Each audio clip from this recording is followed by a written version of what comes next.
Today went by really smooth. The wire was good inside. We had enough to pull out, cut any of the old exposed wire, and get to good clean wire.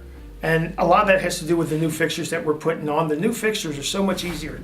It's just a matter of sliding the wire through. You've got everything's right there. Slide it in, tighten them down, adjust your base so that it's straight, slide the top back on, close it up, and just rewire. And once you're done, everything's right there. The lights are all set up. You don't have to do anything.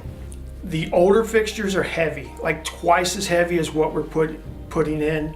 The work itself is not work intensive. It's really basic. I mean, the new design makes it so much easier. From what we're being told, it runs at about a quarter of what the older lights are running, which is a huge savings for the company.